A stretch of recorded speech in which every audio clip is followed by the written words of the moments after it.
L'association Juristes engagés pour tous, connue sous le nom de Juristes chrétiens pour tous. Le thème que nous allons étudier aujourd'hui est un thème très intéressant. Prêt bancaire, voici ce que vous devez savoir. Je répète, prêt bancaire, voici ce que vous devez savoir.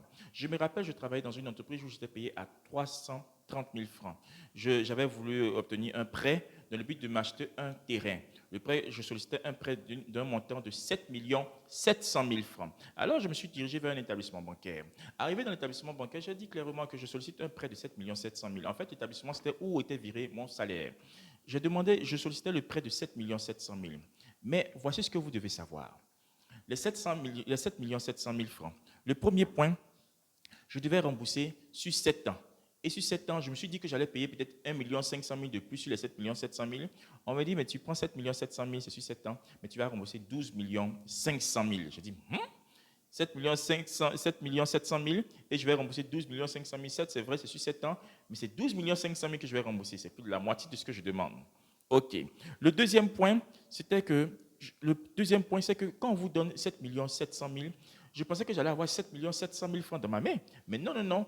On vous donne 7 200 000 ou 7 00. Pourtant, c'est enregistré là-bas que vous avez pris 7 700 000. C'est différent. C'est différent. Donc, 7 700 000, je sollicite un peu 7 700 000, mais on ne me remet pas 7 700 000. On me remet plutôt 7 200 000 ou 7 00. Le reste est considéré comme les frais pour le prêt. Le troisième point, on m'a dit que c'était 125 000 francs que je devais rembourser par mois. Donc, je me suis dit que j'étais payé à 330 000. Si je rembourse 125 000 francs, c'est environ le tiers de mon salaire. Donc, bon, je vais me débattre malgré tout ça là, à prendre ce prêt. Mais dans les 125 000 francs, je me rends compte qu'on vous ouvre encore un autre compte qui s'appelle très souvent le compte PEC. Donc, vous prenez 125 000 francs et puis encore, on vous prélève entre 30 et 50 000 francs encore pour alimenter ce compte PEC.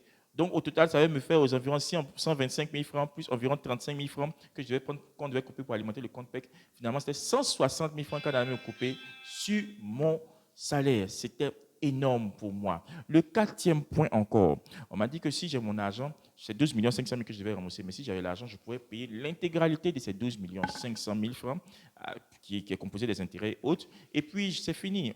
Mon salaire, j'allais percevoir mon salaire intégralement maintenant. On n'allait plus me couper de mon salaire. Mais il y a mon ami qui m'avait appelé ce jour-là, comme par hasard où j'étais prêt à aller prendre. Il m'a dit clairement que, mais tu peux, voici comment ça se passe. Parce que lui, il a son argent, il veut racheter son prêt, il veut payer l'intégralité du prêt pour pouvoir bénéficier intégralement de son salaire. Mais il n'arrive pas. Depuis, on le fait tourner. Donc, c'est bien de prendre un prêt, mais réfléchissons d'abord. Merci.